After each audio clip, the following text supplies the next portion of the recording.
Om Sahana Bhavatu Sahano Punatu Sahaviryam Karavavahe Tejasvinavadidamastu Ma Vidvishavahe. Om Shanti Shanti Shanti. Hari Om. Namaste and greetings. I'm Alexandra Savithri of the Vedic Healing Center and the American Reiki Academy. I'm a Reiki master of the last 33 years and a Vedic healing master of the last 25 years. I'm also a feng shui teacher and a spiritual life coach. In this show, we cover topics related to metaphysics, Reiki, Vedic healing, feng shui, based upon my studies and practices in these disciplines. The aim of these shows is to help you create a successful spiritual practice that enhances your happiness, well-being, and productivity so that you may become the best version of you. Welcome again, and today I would like to talk about a topic that is dear to my heart.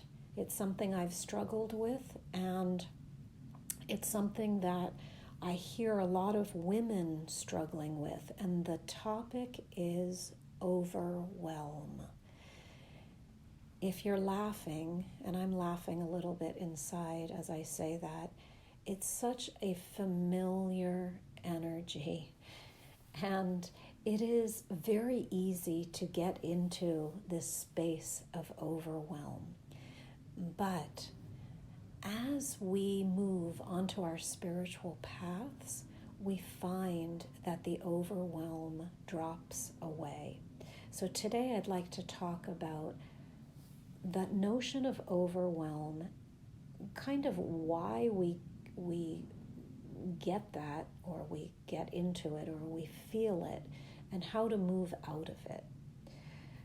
So one of the reasons this idea, which is, it's more than an idea, it's a very real condition, feeling overwhelmed. One reason this occurs is that the pace of the world is so fast. And when we are sensitive to energies, it's like information overload sometimes.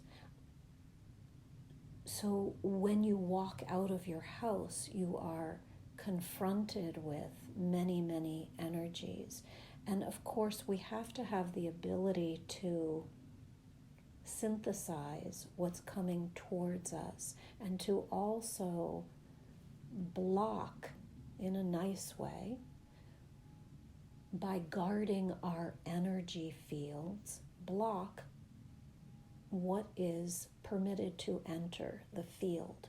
So you have an energy field around your body. It's not just your physical body. There's a space, a real space around your body called your energy field. And it is your choice what you will allow into that field. The pace of the world is very fast at times.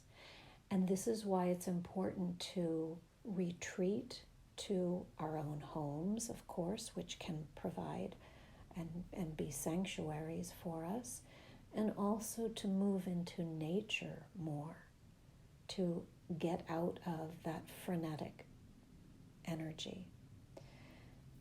I was thinking about the spiritual ashrams that I've spent time in, and I was thinking that the pace at an ashram is slow, but there's actually a lot of work being done. So there's still activity.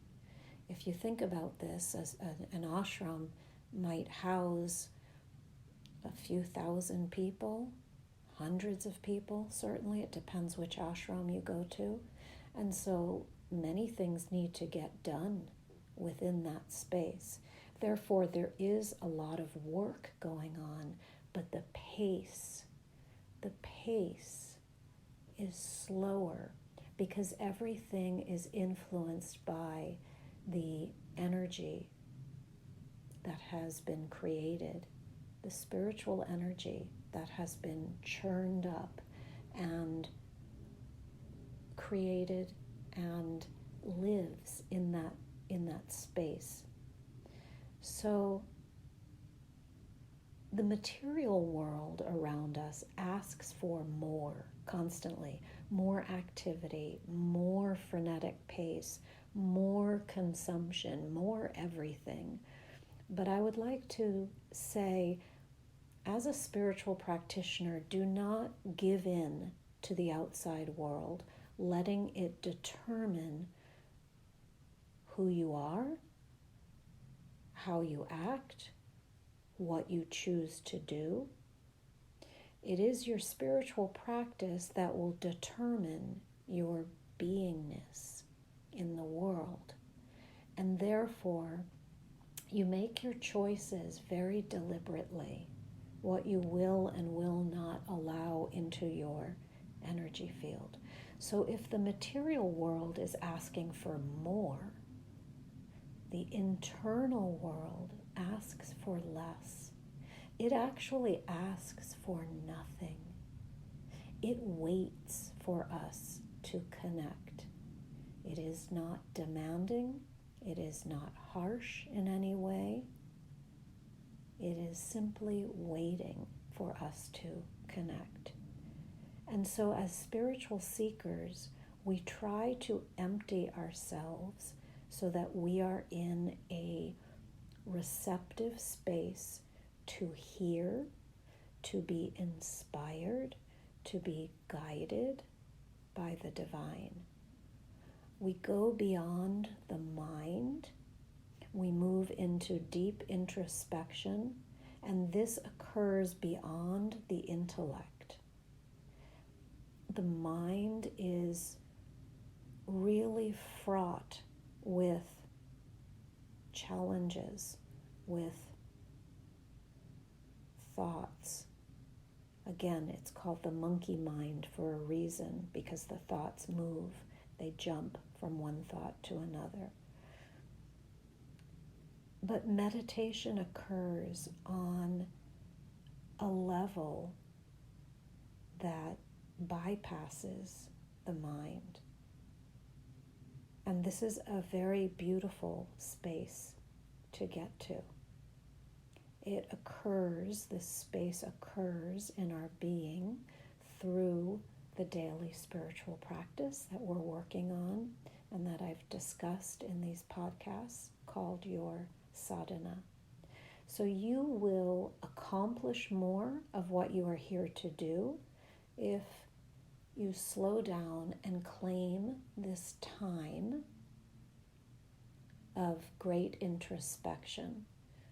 In the last podcast, I talked about claiming this time 3 times a day to coincide with the energies of creation, sustenance, destruction, personified as Brahma, Vishnu, Shiva. So think about this, of how much more you can accomplish if you do not start your day on the run, but also you do not start your day sluggishly. Instead, you're going to start your day consciously. In the West, many people start the day, and the only way they can start the day is with coffee, waking up the system. But you can wake up your system in a very gentle and profound way through your spiritual practice, where you will not need the stimulant of caffeine to move into your day. Now, of course, this has to do with getting the body in balance, getting the sleep schedule in balance, so that you're able to get up early and do your practice without sitting there and falling asleep. So, You don't want to be meditating and nodding off. That means you haven't gotten enough sleep. And therefore, it's a practice of getting the body in balance so that you can move into your sadhana. And that sadhana is going to be your coffee for the day, but it's not going to be a frenetic kind of energy or a speedy kind of energy where caffeine might do that to the energy field. Instead, the sadhana is going to be a very deep, very distinct, very profound, very energetic also creation that will again fuel your day. I've talked about the sadhana as being kind of the gasoline for your system. There are yogis in India, and I've met some of them, who exist on very little to no food. There are universities who have studied these yogis, asking how can they exist like this. We had the good fortune many years ago of sponsoring at the Vedic Healing Center a teacher named Milk Baba he's originally from Nepal, and he existed for many years on just milk, one cup of milk a day.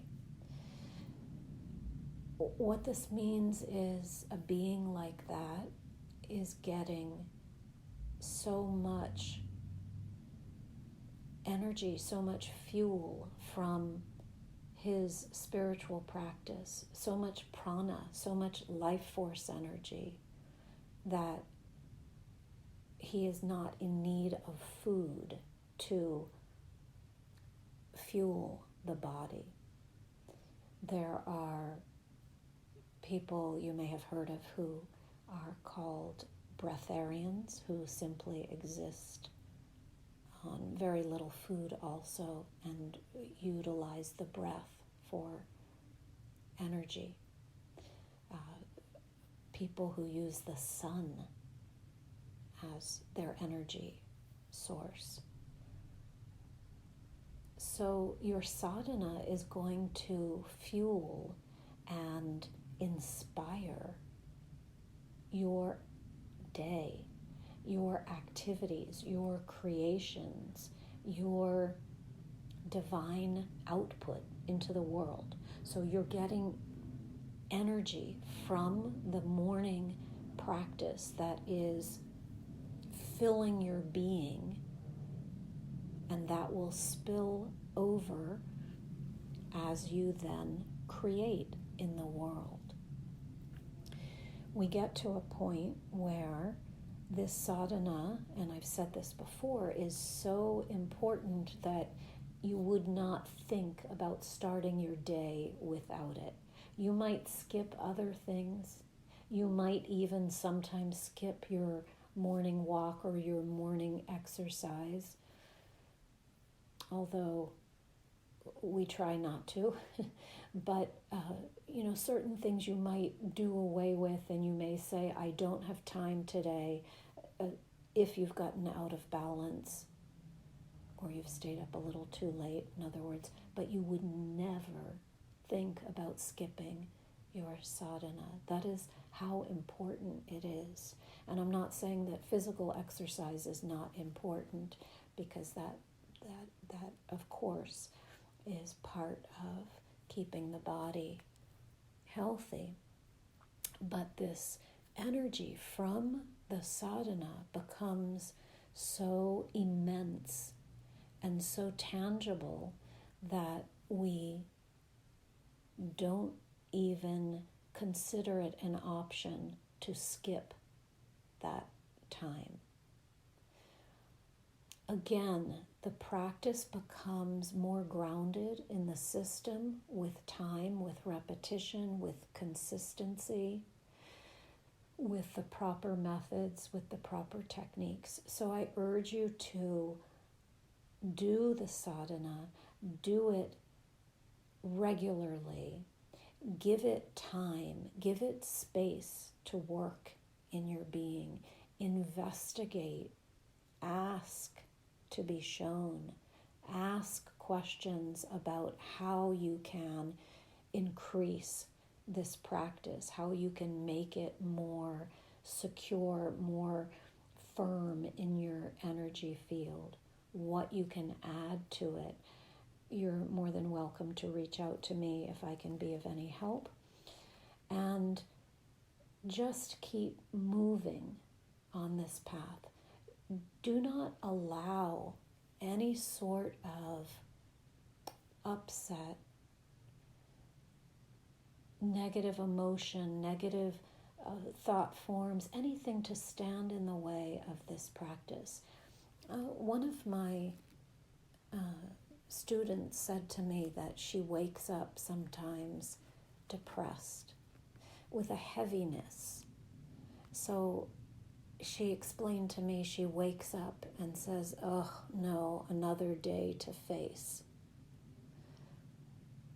You may still have such wanderings of the mind and of the emotions, but what happens is you very quickly move out of that as you move into your practice, and the practice becomes the antidote for those negative feelings and emotions. And then those negative feelings and emotions eventually don't even come up. So one of the practices I'd like to recommend is that as an adjunct to your prayers, your meditation, your yoga asanas, your chanting, whatever it is you're doing in the morning in your practice. Maybe you're writing in a journal as well, and you're reading spiritual texts. I'd like to recommend that when you go to sleep at the end of the day, at the close of the day, you write a gratitude list. This is one of the things I suggested for that student because she was really battling with feeling very low.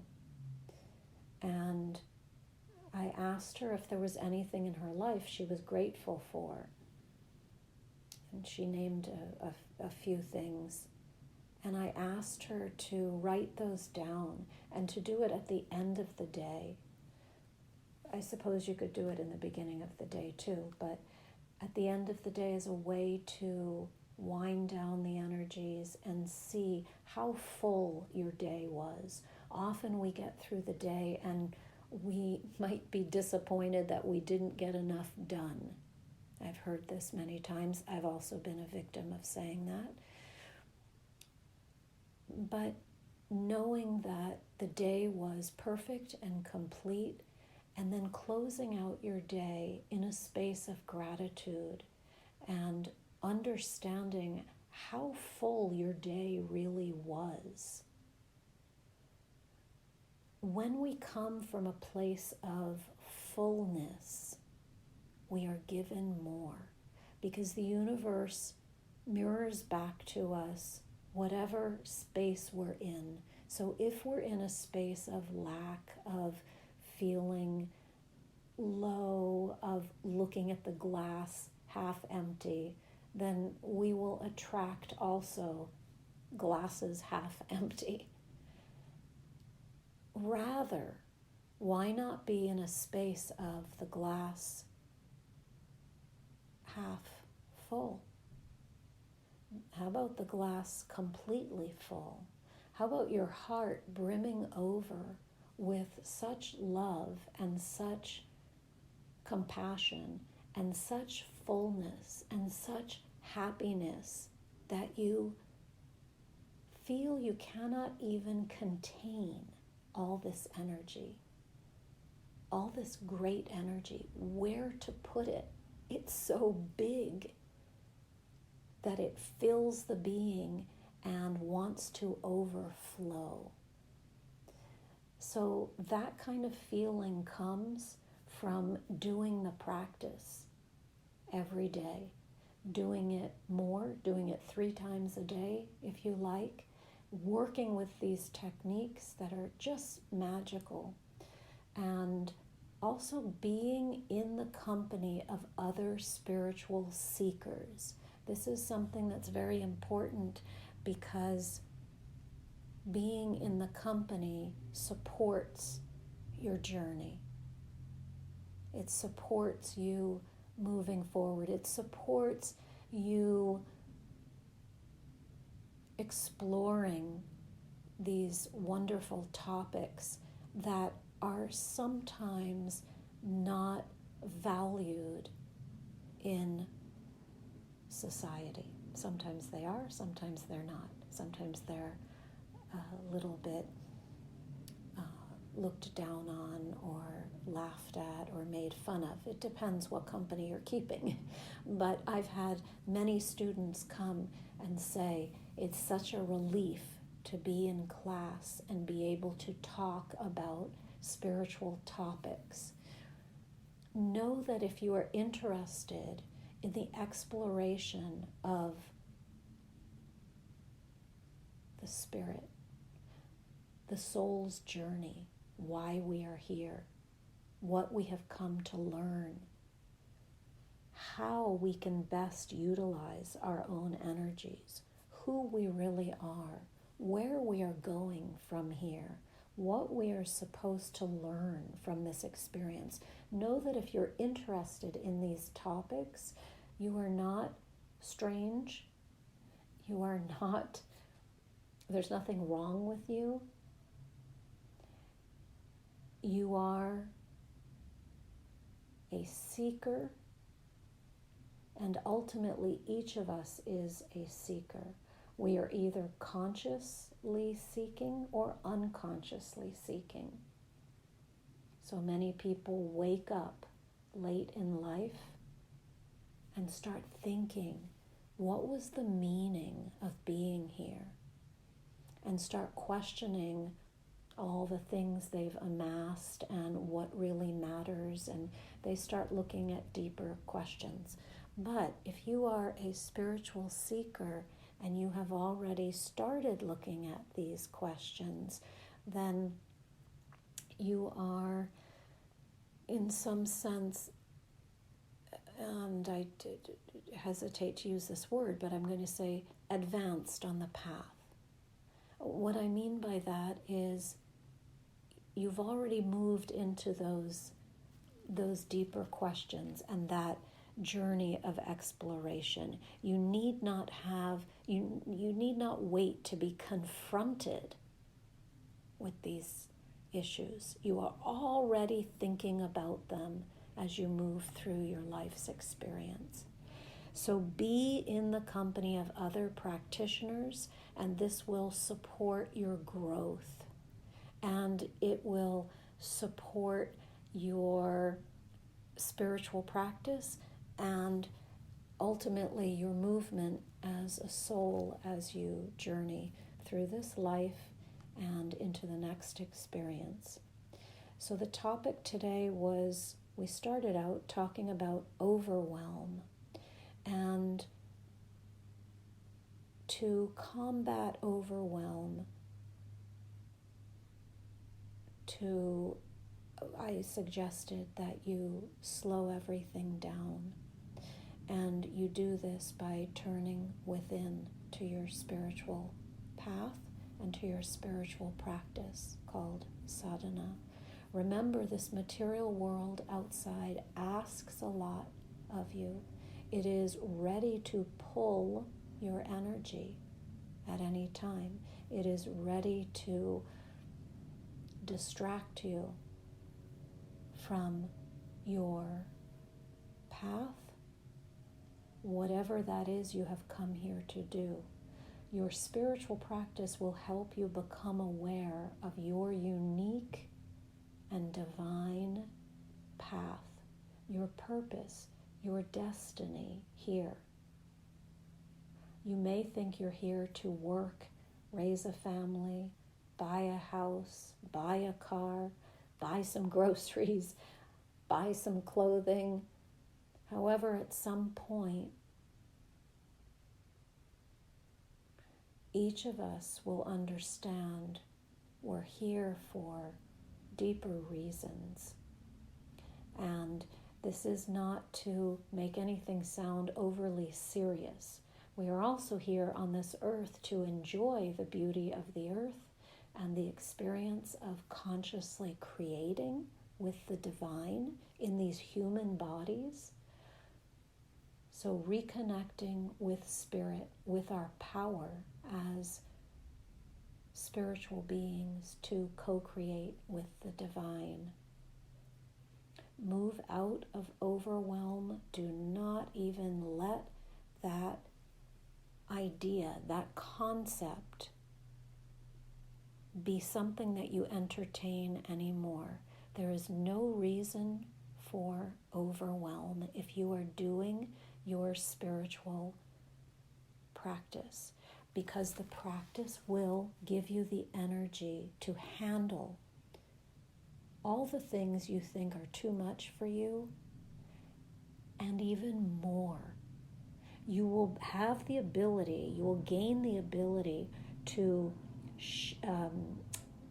stretch time. I was going to say shape time, but I meant stretch it. You will gain the ability to do so much more during the day than you thought you could do.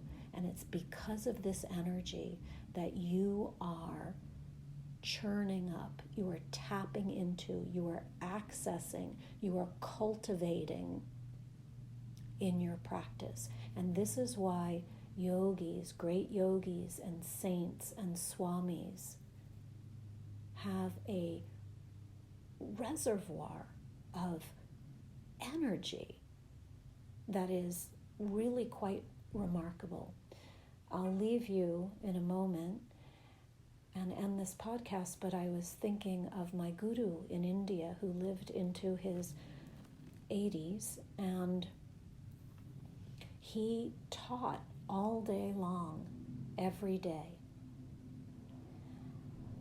even late in life. So it was very remarkable to be in his presence, because we used to say he had more energy than we had, and a lot of us were quite a bit younger than Guruji. But we would watch him talk and teach and chant and give discourses all day long on different topics, and just stop for a little bite to eat at lunchtime, and then come back and teach all afternoon. He would have a little break for some tea or a little snack around 4 o'clock usually, and then teach again into the night. And in the night, actually, it was a time of gathering for devotional song. There was some teaching, but a lot of devotional song, and that's how the evenings ended. So, incredible energy that was really remarkable to see. And I have witnessed this in many teachers in India who were advanced on the path. Remarkable energy. If any of you have seen Amachi, the hugging saint from Kerala, you know what I'm saying. To watch her hug thousands of people in the course of a weekend with a very brief break has been a very remarkable experience. All the energy she's giving out through the blessings of people, and watching the energy level. But all of it is done in devotional service to the divine, and this is why the energy can sustain so long. When everything is offered to the divine, you gain great amounts of energy.